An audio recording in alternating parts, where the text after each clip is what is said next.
ഹരേ കൃഷ്ണ. എല്ലാ ഹരിപ്രിയർക്കും സ്നേഹവന്ദനം. 2024 ഓഗസ്റ്റ് 16 വെള്ളിയാഴ്ച, മലയാള മാസം കർക്കിടകം 32 ഹിന്ദു മാസമായ ശ്രാവണ മാസത്തിലെ ശുക്ലപക്ഷത്തിൽ വരുന്ന ഏകാദശി, പുത്രദാ ഏകാദശി. പേര് കേൾക്കുമ്പോൾ തന്നെ അറിയാല്ലേ, നമുക്ക് നല്ല സന്താനത്തെ ലഭിക്കുവാനായിട്ടും ഉള്ള നമ്മുടെ പുത്രന്മാർ അല്ലെങ്കിൽ നമ്മുടെ മക്കൾ നല്ല രീതിയിൽ വളരാനായിട്ടും ഒക്കെയുള്ളൊരു ഏകാദശിയാണ്. നമ്മുടെ ശ്രീഹരിക്ക് വേണ്ടി വീണ്ടും ഒരു ഏകാദശി. എല്ലാവർക്കും ഈ ഏകാദശി എടുക്കാൻ കഴിയട്ടെ. എല്ലാവരും ഇത് മറ്റുള്ളവർക്ക് പറഞ്ഞു കൊടുക്കുകയും ചെയ്യുക. ഇനി ഏകാദശി വ്രതം. എല്ലാ ഏകാദശിയും നമ്മുടെ ഭഗവാൻ ശ്രീകൃഷ്ണനോട് യുധിഷ്ഠിര മഹാരാജാവ് ചോദിക്കുന്നതായിട്ടാണ് ഏകാദശി മഹാത്മ്യത്തിൽ പറയുന്നത്. ഇപ്രാവശ്യവും 2-3 കഥ നമ്മുടെ ഭവിഷ്യപുരാണത്തിലും പത്മപുരാണത്തിലും ഒക്കെ പറയുന്നുണ്ട്. ഒരു കഥ ഇങ്ങനെയാണ്. പണ്ട് മാഹിഷ്മതി എന്ന നഗരത്തിൽ മഗീജിത്ത് എന്ന ഒരു രാജാവ് ഉണ്ടായിരുന്നു. വലിയ ധർമ്മിഷ്ഠനും ശാന്തനും ദാനിയും ഒക്കെ ആയിരുന്നിട്ടും അദ്ദേഹത്തിന് പുത്രന്മാരോ അല്ലെങ്കിൽ സന്താനങ്ങളില്ലായിരുന്നു. ആ ദുഃഖം കാരണം അദ്ദേഹം തൻ്റെ രാജ്യത്തെയൊക്കെ ഉപേക്ഷിച്ചിട്ട് ഇങ്ങനെ വനത്തിൽ പോയി പ്രാർത്ഥിച്ചുകൊണ്ടേയിരുന്നു. അങ്ങനെ ആ വനത്തിൽ വെച്ച് അദ്ദേഹം ഒരു മഹർഷിയെ കാണുകയാണ്, ലോമേശ മഹർഷി. അദ്ദേഹത്തോട് കാരണം ആരാഞ്ഞപ്പോൾ അദ്ദേഹം പറഞ്ഞു, ഇനി വരുന്നത് ശ്രാവണ മാസത്തിലെ ശുക്ലപക്ഷത്തിൽ വരുന്ന പുത്രദാ ഏകാദശിയാണ്. പുത്രദാ ഏകാദശി വിധിയാമണ്ണ അനുഷ്ഠിക്കുകയാണെങ്കിൽ നല്ല സന്താനങ്ങൾ ഉണ്ടാകും എന്ന് പറഞ്ഞു കൊടുത്തു. വീണ്ടും അദ്ദേഹത്തോട് പറയുകയാണ്, ഒരു ശാപം കിടപ്പുണ്ട്. ഒരിക്കൽ ഒരു ഏകാദശി നാളിൽ ഒരു പശുക്കുട്ടി അദ്ദേഹത്തിൻ്റെ ഉദ്യാനത്തിൽ ഉള്ള ഒരു കുളത്തിൽ വെള്ളം കുടിച്ചു കൊണ്ടിരുന്നപ്പോൾ അദ്ദേഹം അതിനെ ഓടിച്ചു വിട്ട് ദാഹിച്ച് വലഞ്ഞു വന്ന പശുക്കുട്ടിയായിരുന്നത്രേ. അങ്ങനെ ആ പശുക്കുട്ടിയുടെ ശാപമായിരുന്നു അദ്ദേഹത്തിന് സന്താനങ്ങൾ ഇല്ലാതിരുന്നത്. അതുകൊണ്ട് ഈ ഏകാദശി നാളിലെന്നല്ല, എല്ലാ ദിവസങ്ങളിലും പക്ഷിമൃഗാദികൾക്ക് ഇത്തിരി വെള്ളം കൊടുക്കുക, ഇത്തിരി അന്നവും കൊടുക്കുക. അതുപോലെ അമ്പലത്തിൽ പോകുമ്പോൾ അവിടുത്തെ ആ വേദജ്ഞനായ ആ ബ്രാഹ്മണനൊരു ദക്ഷിണ കൊടുത്തിട്ട് നമുക്ക് ദ്വാദശി പാരണ വീടുക. ദ്വാദശിയുടെ അന്ന് പോകാൻ സാധിച്ചില്ലെങ്കിൽ ഏകാദശിയുടെ അന്ന് പോകുമ്പോൾ ആ ബ്രാഹ്മണനൊരു ദക്ഷിണ കൊടുക്കുക. അതുപോലെ നമുക്ക് വിശന്ന് വലഞ്ഞു വരുന്ന ആർക്കും ഒരു അന്നം കൊടുക്കുക. ഏകാദശിയുടെ ഏറ്റവും പുണ്യം അന്നദാനമാണ്. അതുപോലെ എന്തും ദാനം കൊടുക്കുക. ഇപ്പം അവർക്ക് വിശക്കുന്നില്ല എങ്കിൽ അവർക്ക് എന്തെങ്കിലും ഒരു മരുന്ന് മേടിക്കാനുള്ള 10 രൂപയാണെങ്കിലും കൊടുക്കുക. അങ്ങനെയൊക്കെയാണ് ഏകാദശി വ്രതം നമ്മൾ അനുഷ്ഠിക്കേണ്ടത്. ഏത് വ്രതമാണെങ്കിലും അതെ, നമുക്ക് ഒരു നമ്മളാൽ കഴിയുന്നത് പോലെ ഒരു ദാനം കൊടുക്കുക. അതാണ് ഏറ്റവും പുണ്യം. ഹരേ കൃഷ്ണ. ഇപ്പോൾ ആണെങ്കിൽ ആ വയനാട്ടിലൊക്കെ ഒരുപാട് പൈസയൊക്കെ വരുന്നുണ്ട്. എങ്കിൽ പോലും നമുക്ക് വീടില്ലാത്തവർക്ക് ഒരു വീട് വെക്കാനായിട്ട് ഒരു 10 രൂപ അവരുടെ ആ ഫണ്ടിലേക്ക് ഇട്ട് കൊടുക്കുക. ഹരേ കൃഷ്ണ. വീണ്ടും ഭവിഷ്യപുരാണത്തിൽ ഒരു കഥ പറയുന്നുണ്ട്. ഈ കഥയൊക്കെ ഞാൻ പറഞ്ഞില്ലേ, ഭഗവാൻ ശ്രീകൃഷ്ണനാണ് യുധിഷ്ഠിരനോട് പറഞ്ഞു കൊടുക്കുന്നത്. ഭദ്രാവതി എന്ന രാജ്യത്തെ രാജാവായ സുകേതുമാനും അദ്ദേഹത്തിൻ്റെ രാജ്ഞിയായ ശൈഭ്യ എന്ന രാജ്ഞിയും അവരും ഭയങ്കര ധർമ്മിഷ്ഠനായിരുന്നു. പക്ഷേ അവർക്കും കുട്ടികളില്ലായിരുന്നു. അങ്ങനെ അവരും ഈ കാട്ടിലേക്ക് തന്നെ പോകുകയാണ്. എന്താ പറയുക, ആ വിരക്തി കാരണം എന്തൊക്കെ ചെയ്തിട്ടും ഞങ്ങൾക്ക് ഈ സുഖങ്ങളൊന്നും വേണ്ട, നമുക്കൊരു മക്കൾ മതി. അതുകൊണ്ട് നമുക്കിനിയും വരുന്ന തലമുറ, നമ്മുടെ ഈ രാജ്യം ഒന്നും ഇല്ലാതാകുകയാണ് തലമുറയില്ലെങ്കിൽ. അതുപോലെ നമ്മൾ മരിച്ചു കഴിഞ്ഞാൽ നമുക്കൊരു ബലിയിടാൻ പോലും ആരുമില്ല എന്നൊക്കെ ഈ സുകേതു രാജാവ് അങ്ങനെ വിലപിച്ചു കൊണ്ടേയിരുന്നു. അങ്ങനെ അദ്ദേഹം കാട്ടിൽ പോയപ്പോൾ അവിടെ കുറേ ഋഷിമാരിരുന്ന്, അവർ വിശ്വദേവന്മാരായിരുന്നു. അവർ 10 പേരുണ്ടായിരുന്നു. അവരോട് കാരണം ആരാഞ്ഞപ്പോഴും അവരും പറഞ്ഞു, ഇനിയും വരുന്നത് ശുക്ലപക്ഷത്തിലെ ശ്രാവണ മാസത്തിലെ ഏകാദശിയാണ്. അതുകൊണ്ട് അത് എടുത്തുകൊള്ളൂ, നിങ്ങൾക്ക് സന്താന സൗഭാഗ്യമുണ്ടാകുമെന്ന്. അങ്ങനെ അവരെടുത്തിട്ട് അവർക്ക് നല്ല കുട്ടികളുണ്ടാകുകയും അവരുടെ രാജ്യം നല്ല സമ്പൽ സമൃദ്ധിയിൽ ഒരുപാട് കാലം കഴിയുകയും ചെയ്തു എന്ന് ഭവിഷ്യപുരാണത്തിലും പറയുന്നുണ്ട്. അങ്ങനെയാണ് ഏകാദശി വ്രതത്തിൻ്റെ മഹാത്മ്യം. ഈ പ്രാവശ്യം ഏകാദശിയുടെ തിഥി തുടങ്ങുന്നത് ഓഗസ്റ്റ് 15 വ്യാഴാഴ്ച രാവിലെ 10:26 മുതൽ ഓഗസ്റ്റ് 16 രാവിലെ 10:39 വരെയാണ്.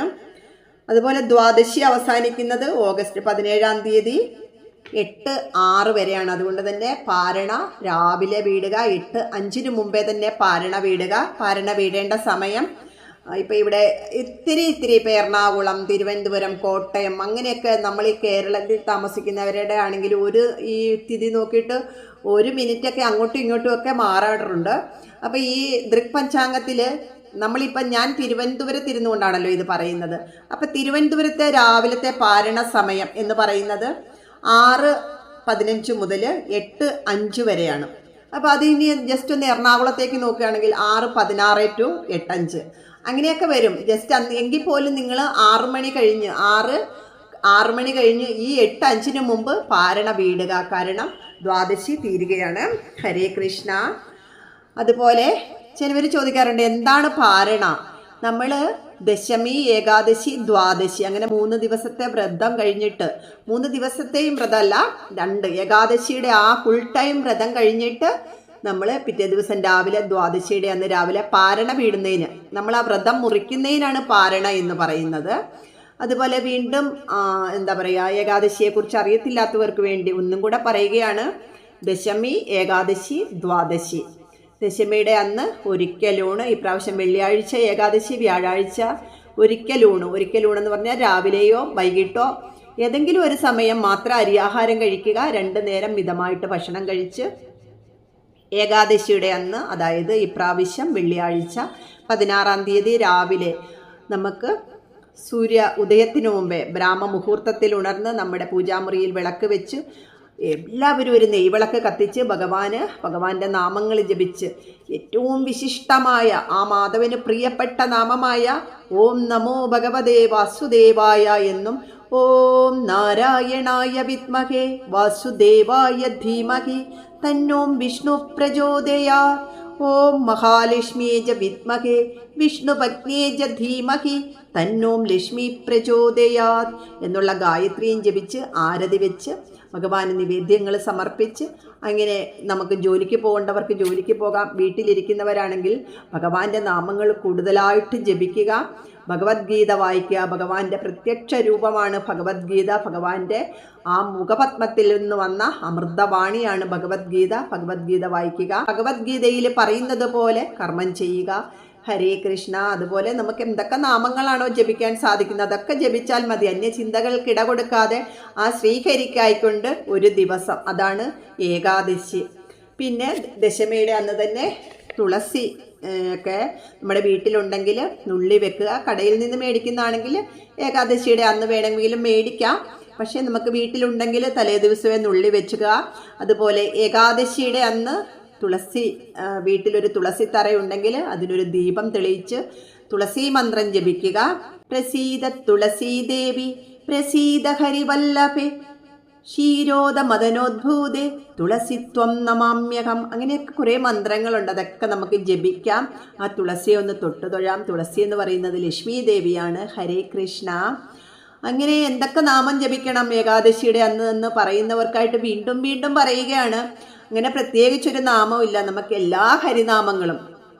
ഇനി ഹരിയുടെ നാമമല്ല, ഞങ്ങൾ ശിവന്റെ നാമമാണ് ജപിക്കുന്നെങ്കിൽ അങ്ങനെയും ജപിക്കാൻ. കാരണം ശിവനും വിഷ്ണുവും ഒന്ന് തന്നെയാണ്. വിഷ്ണു ശിവനെയും ഭജിക്കുന്നു, ശിവൻ വിഷ്ണുവിനെയും ഭജിക്കുന്നു. നമ്മുടെ നാരദ പഞ്ചരാത്രത്തിൽ പറയുന്നുണ്ട്, പാർവതീദേവി ശിവഭഗവാനോട് പറയുകയാണ്, എന്താണ് മനുഷ്യർ ഈ വൈകുണ്ഠനാഥനായ നാരായണനെ മനസ്സിലാക്കാത്തത്? ഇത്രയും എല്ലാവർക്കും ഈരേഴു ലോകത്തിനും നാഥനായ വൈകുണ്ഠനാഥൻ്റെ വിഷ്ണു സഹസ്രനാമം ഒന്ന് പറഞ്ഞു തരൂ എന്ന് പറയുകയാണ്. അപ്പോൾ ശിവഭഗവാൻ പറയുകയാണ്, ഞാൻ എന്നും ജപിക്കുന്നത് വിഷ്ണു സഹസ്രനാമമാണ്. അത് എനിക്ക് ജപിക്കാൻ സാധിക്കുകയില്ല. ഇതിനെന്താണ് ഒരു പോംവഴി? ഒരു നാമം പറയും. അപ്പോൾ പറയാണ്, അതിന് രാമനാമം ജപിച്ചാൽ മതി. ശ്രീരാമ രാമ രാമേതി രമേ രാമേ മനോരമേ സഹസ്രനാമ തത്തുല്യം രാമനാമവരാനനെ.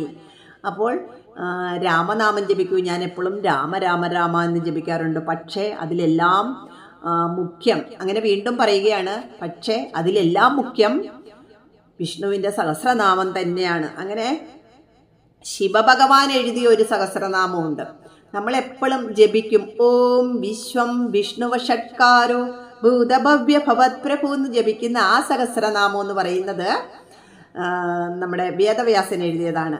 അങ്ങനെ എന്തും ജപിക്കാം. വിഷ്ണുവാണ് ഈ ഈരേഴു ലോകത്തിനും നാഥൻ.